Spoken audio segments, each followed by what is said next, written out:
Hola, ¿qué tal, hermano? Mucho gusto. Este es Texto y Teología. Mi nombre es Eduardo Flores. Este es el segundo video en el cual estamos hablando acerca de Primera de Corintios, capítulo 14, del versículo 34 al 35, que si es o no una interpolación. Eh, y partiendo del primer video, si se recuerdan, les mencioné que lo primero que hay que ver es el texto. Si tenemos el texto correcto, no vamos a encontrar ningún tipo de severidad hacia la mujer, hacia nuestras esposas o la mujer en general en nuestras congregaciones. Sin embargo, como pudimos ver el texto el video pasado, yo los animo a que lo vean. Y si están puestos de acuerdo conmigo que el texto crítico no es el correcto, van a poder ver cómo en tres variantes, esas tres diferencias, justo en ese pasaje, hacen que esta instrucción de Pablo sea algo, algo que se extiende a todas las mujeres de la iglesia, no solo a las casadas, que están bajo subordinación dentro de la institución del matrimonio. Y, eh, eh, y, y que el texto crítico pone bien pesado, no solo abarca a todas las mujeres, la subordinación, sino que pone la subordinación como un imperativo. Así que si me acompañan, vamos a ver de qué se trata ahora el contexto, que después de ver el texto, hay que ver el contexto para no crear pretextos. Bueno, vamos a ver ahora entonces cuál es el contexto del pasaje. El pasaje de 1 Corintios 14, del 34 y 35 es parte de la primera carta de Pablo a los Corintios. Y comprende de un saludo, un informe que se le da a Pablo y las exhortaciones, las correcciones que él tiene con respecto, partiendo de ese informe.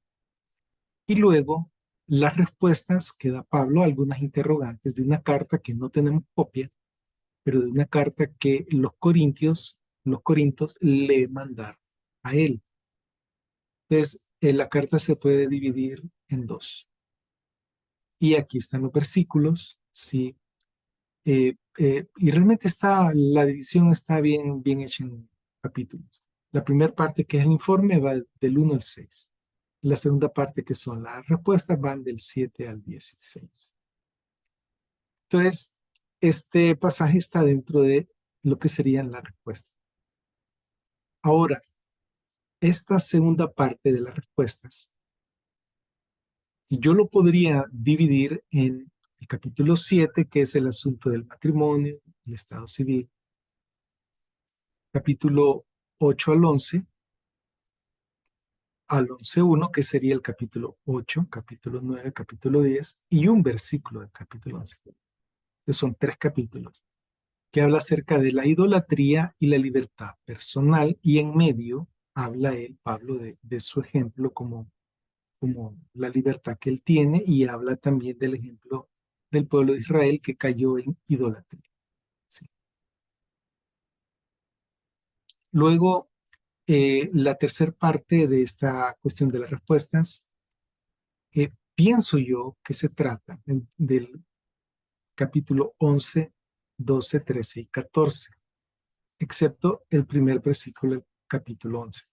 Aquí pienso yo que el enfoque es en problemas del culto, porque ya en el capítulo 15 solo habla de la resurrección y el 16 de la ofrenda y la despedida.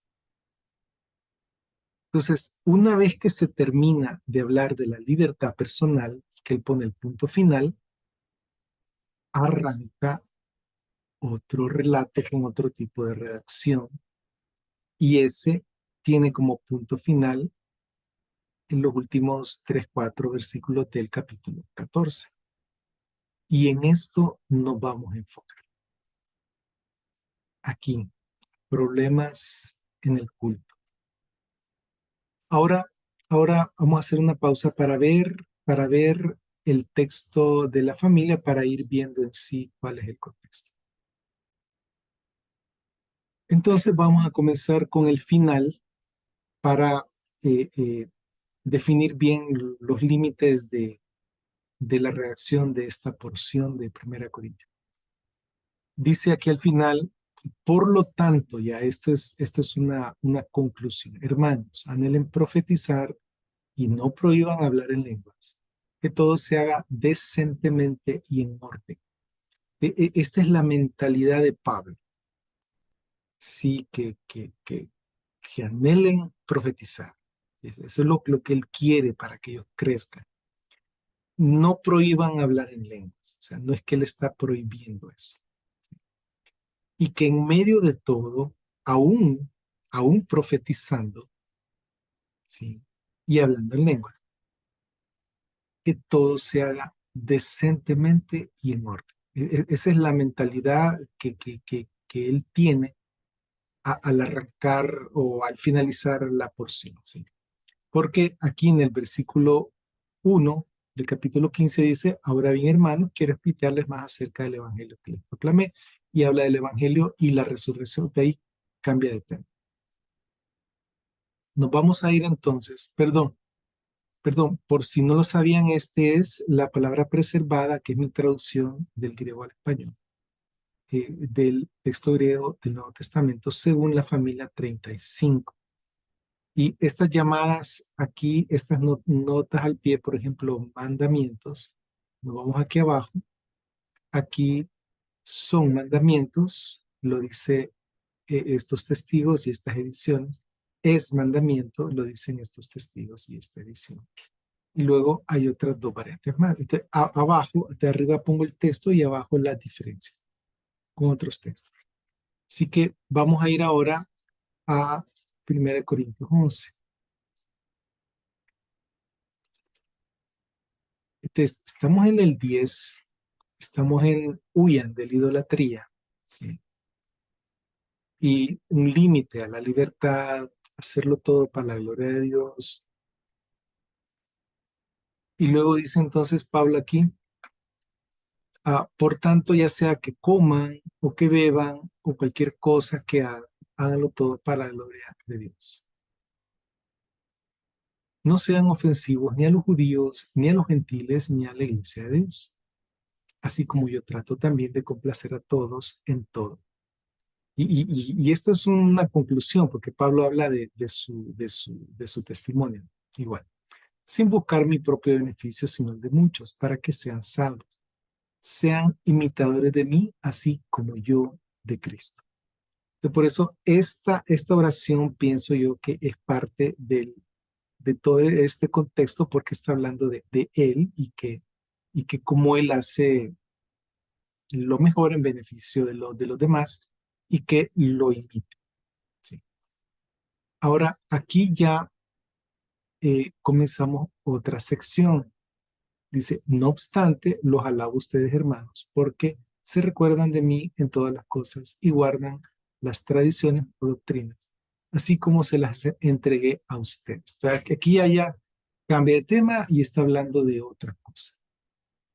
Aquí habla de la actitud de la mujer hacia la autoridad y comienza describiendo esto, ¿sí? Ahora quiero que comprendan que el Cristo es la cabeza de todo hombre y la cabeza de la esposa es el hombre y la cabeza de Cristo es Dios. ¿Sí? Aquí hace una jerarquía. También la cabeza tiene que ver con el sostenimiento, con el sostén. Y describe entonces cómo deben de orar o profetizar las mujeres en la congregación. Y al final y esto lo pone bien fuerte, dice, juzguen ustedes entre ustedes mismos. Juzguen entre ustedes mismos. ¿Es apropiado que la mujer ore a Dios descubierta? ¿Acaso la naturaleza misma no les enseña que si el hombre tiene cabello largo es una deshonra? Pero si la mujer tiene cabello largo es una gloria para ella porque el cabello le fue dado por cubierto. Con todo, si alguno decide ser contencioso, ni nosotros ni las congregaciones de Dios, porque había congregaciones solo de judíos en las sinagogas judías, ni nosotros ni las congregaciones de Dios tenemos ninguna otra costumbre. Y entonces hace una advertencia, habla del asunto de las mujeres, de la autoridad, y hace una advertencia de los varones también. Luego dice, habla de la cena del Señor, de los abusos de la cena del Señor, de la institución de la cena del Señor, cómo hay que tomarla con dignidad y autoexamen. Y después habla y hace una conclusión aquí acerca de la cena del Señor. Y también habla entonces, de repente se mete el tema de los dones espirituales, ¿sí? Pero lo que él está haciendo al hablar de cuando la mujer ora, profetiza, y al hablar de cuando Dios toma la cena del Señor es tener decencia y orden en el culto durante las reuniones.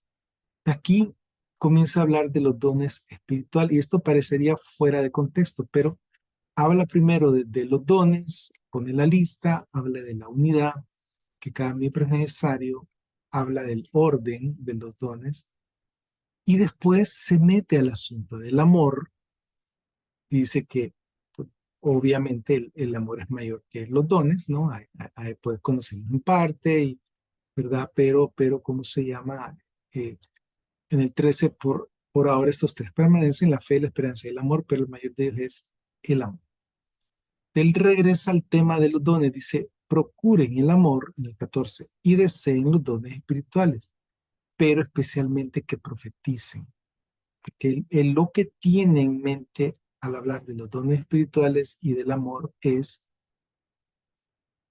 que la gente practique los dones, pero no para ellos mismos, sino como un acto de amor hacia los demás como beneficio de la iglesia. Entonces les comienza a hablar que la profecía es mejor que el don de lenguas, eh, puede ser un sonido sin significado, hay que tener la edificación en la vista, y que la reacción durante el culto, dice, así que si toda la congregación se reúne en un solo lugar y todos hablan en lenguas, pero entra gente de afuera o incrédulos, eso no dirán que están locos. Él no está restringiendo el don de lenguas, sino que dice que todo se haga con decencia y con orden. Y enfatizando el don de profecía.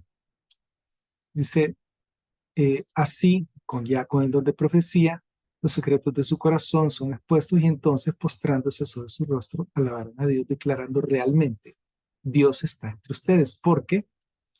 Porque viene, dice, pero si todos están profetizando y entra algún incrédulo o una persona de afuera, por todos es amonestado y por todos es examinado.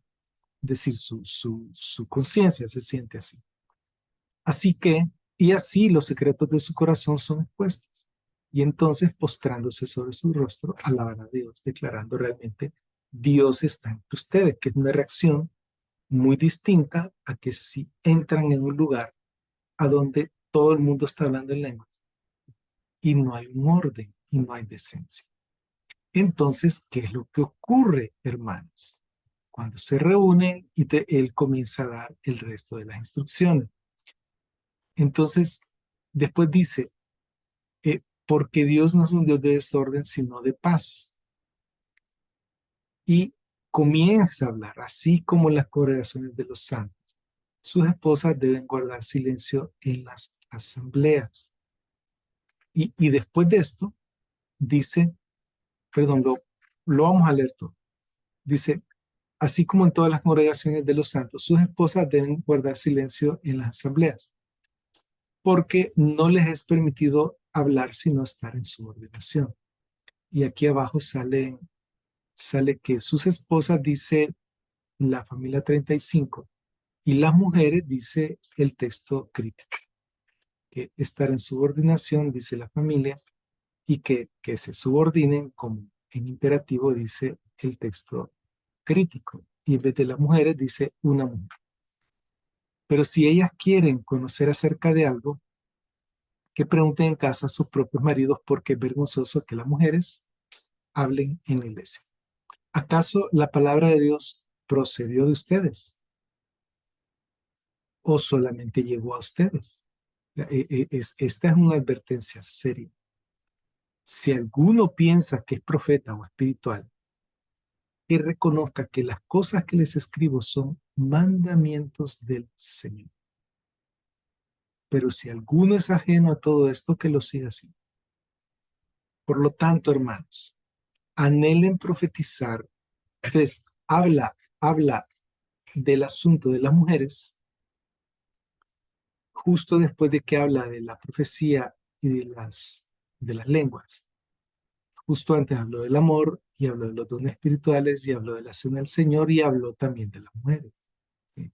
Pero todo esto es, en mi visión, es un solo, digamos, un solo capítulo o un solo tema que es que todo debe de hacerse decentemente y en orden.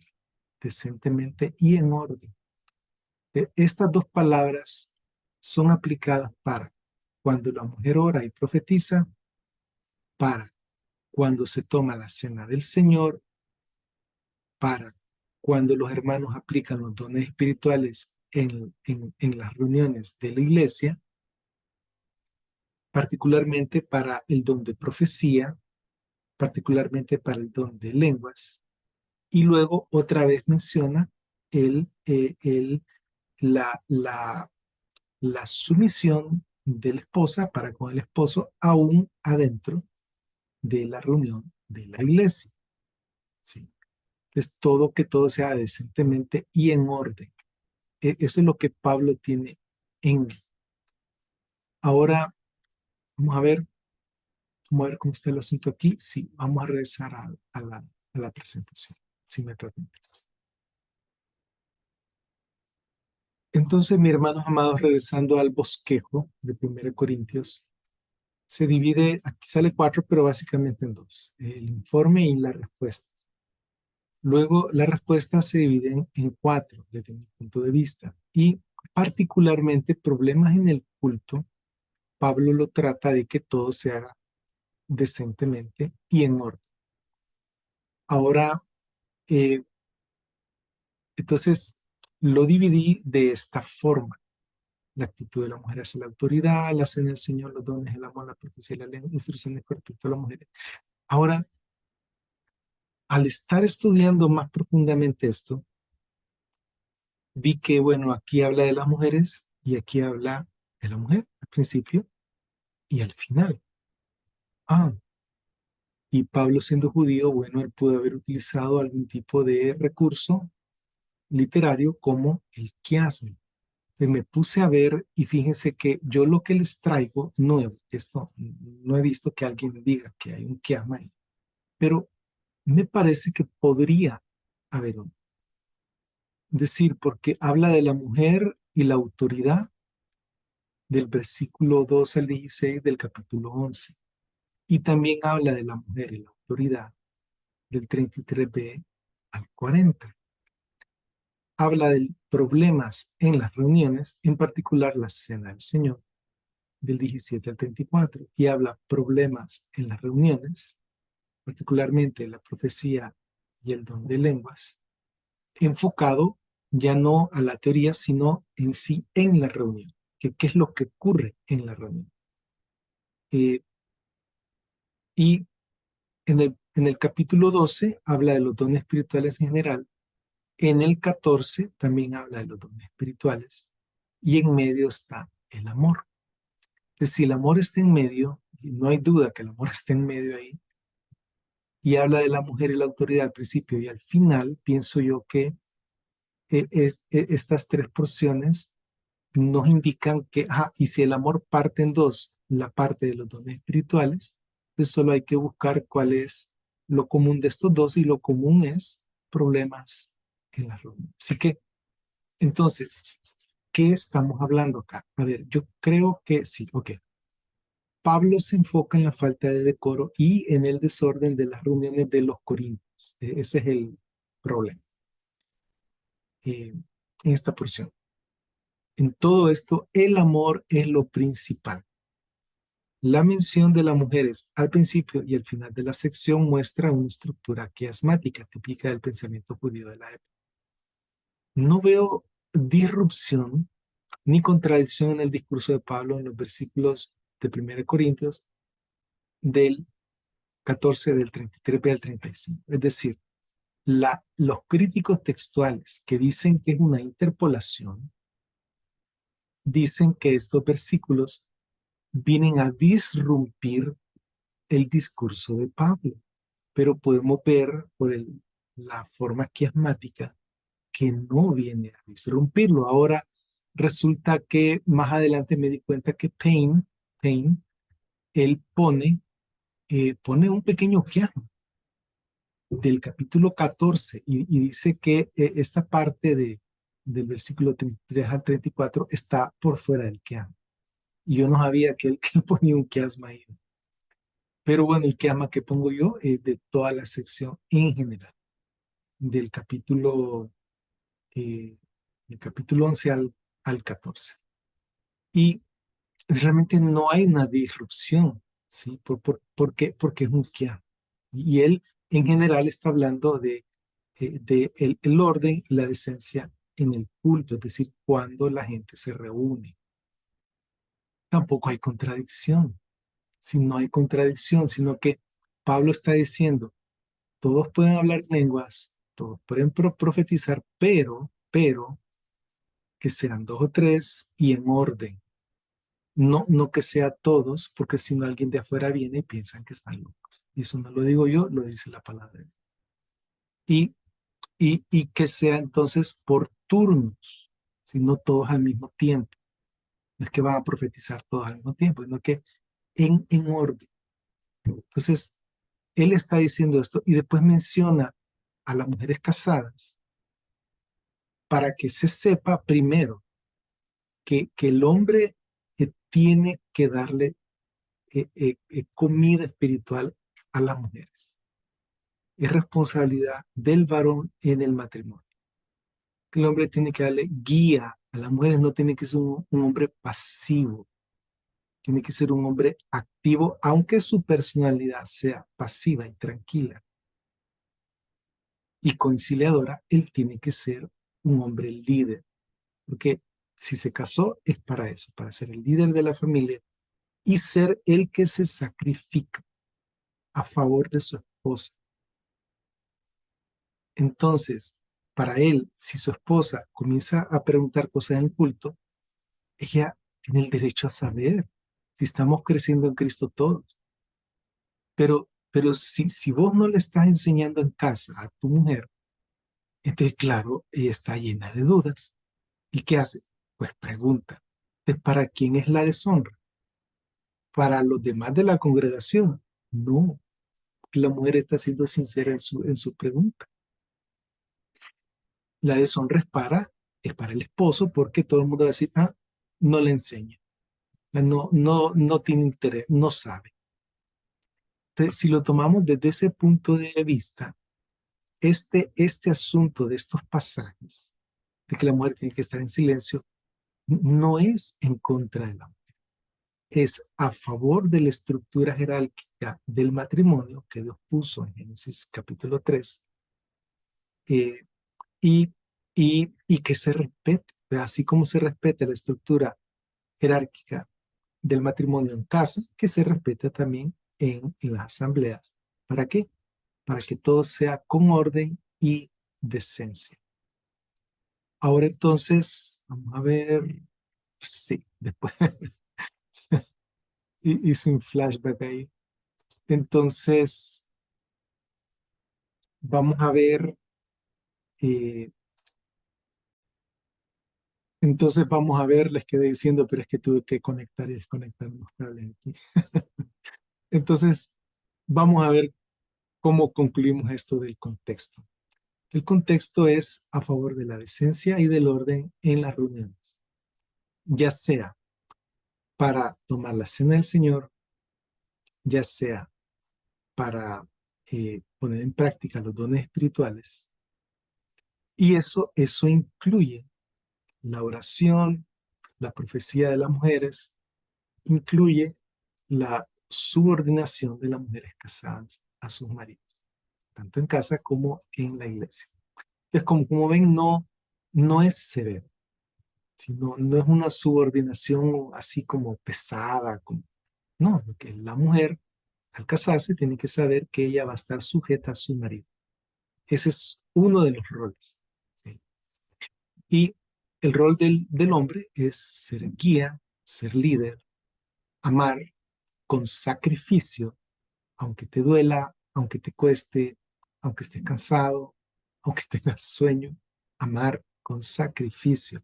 No solo es ir a trabajar, es amar, tener una relación de amistad con tu esposa, educar, no tanto educar, porque eso suena como feo, no que instruir a tu esposa en las cosas de Dios. ¿Sabían ustedes que el 99% de las personas que miran el canal son varones? Solo hay un 1 a un 2% de mujeres. ¿Por qué? Porque el hombre le atrae otro tipo de tema distinto a la mujer. Pero, y lo felicito porque se están instruyendo, igual me están obligando a mí a instruirme más, porque en todo esto el maestro es el que más aprende.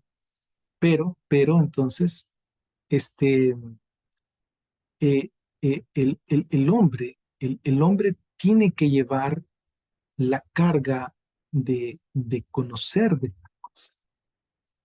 Y entonces, eh, como a las mujeres no les llama mucho la atención estas cosas de videos largos de teología, no les llama la atención, definitivamente. Entonces, cuando surge una pregunta, uno tiene que contestársela bien, que ellas tienen dudas como cualquiera. Tal vez la vida de ellas no sea la teología, pero o cuestiones de historia o de carros o qué sé yo, cosas que atraen al sexo masculino.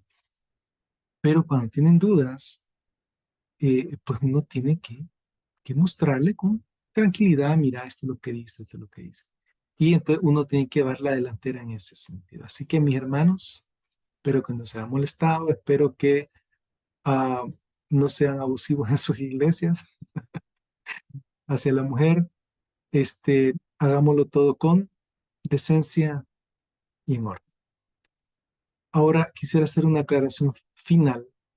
La autoridad en la iglesia, en la congregación, es el pastor, el anciano, el obispo. No es un video que ustedes vieron en YouTube, no es eso. Y no es eso lo que tratamos de hacer aquí, suplantar la autoridad de, de ustedes como pastores o de ustedes como ovejas bajo un pastor. Entonces solo quiero que tomen esa advertencia para que no usen el video de una forma que no debería de usarse. El propósito del video es instruir a los hermanos de habla hispana que existe un mejor texto, que es el texto de la familia, y que este texto pone todas las cosas en orden y en tranquilidad, incluyendo este tema controversial del rol de la mujer en la iglesia. Así que bueno, espero que pasen una buena tarde, un buen día. El Señor me los bendiga y esténse al tanto del siguiente video acerca de este tema. Que el Señor los bendiga.